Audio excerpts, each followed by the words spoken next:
আরেকটা বিষয় হলো ওই যে সীমাবদ্ধতা, যে ম্যাপ, বাংলাদেশের ম্যাপ, বাংলাদেশ বলতে আমরা ওটাই বুঝি। আমি বারবার উল্লেখ করি যে বাংলাদেশ এটা তো ছোট বাংলাদেশ, আমাদের আসল বাংলাদেশ কোথায়, আমাদের পুরো সীমানাটা কোথায়? বিরাট বঙ্গোপসাগর কিন্তু আমাদের।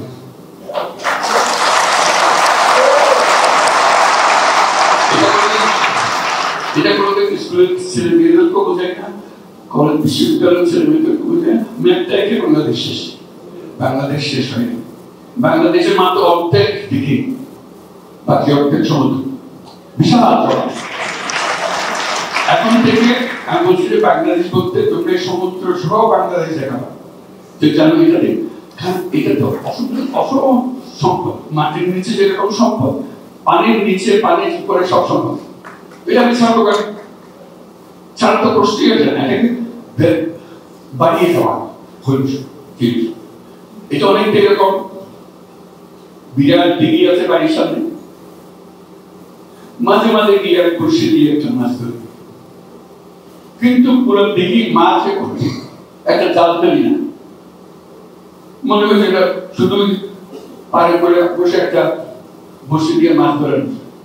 তারপরে ওই জেলেদের দিয়ে মাছ ধরে কিছু যায়, আবহাওয়াটা দেয় যে একটু ঘূর্ণিপাতার আশঙ্কা দেখা যাচ্ছে, ওইটুকু নিয়ে আমি সময় ওই পাড়ার সঙ্গে লাগানো।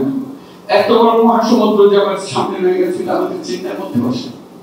তা আমি বারে বারে একটা চিন্তার মধ্যে ঢোকানোর চেষ্টা করছি। পুরো অর্থনৈতিক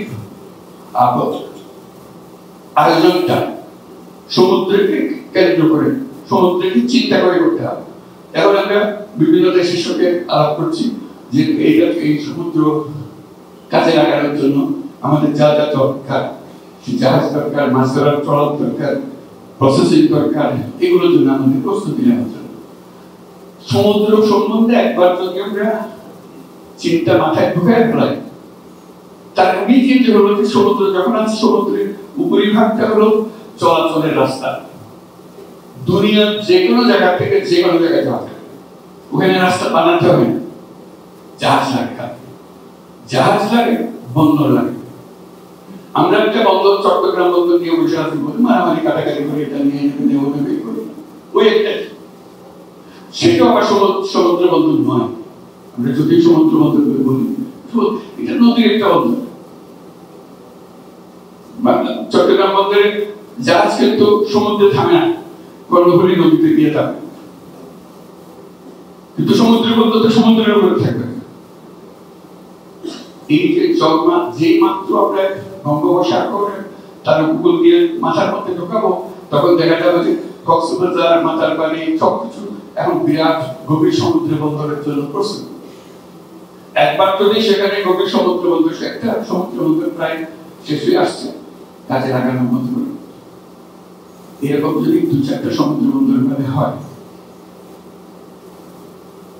সিঙ্গাপুর যেমন, সিঙ্গাপুরের আসলে কি বন্দর, আর তো কিছু না। এই বন্দরের ফ্যাসিলিটি বিক্রি করে সে আজকে এত বড় রাষ্ট্র হয়ে গেল, এত বড় ধনী রাষ্ট্র হয়ে গেল। আর আমরা বসে আছে মাছ ধরতেছি উপকূলে বসে, জেলেদের পাঠাই দিতেছি মাছ ধরে, আর সত্যি মানে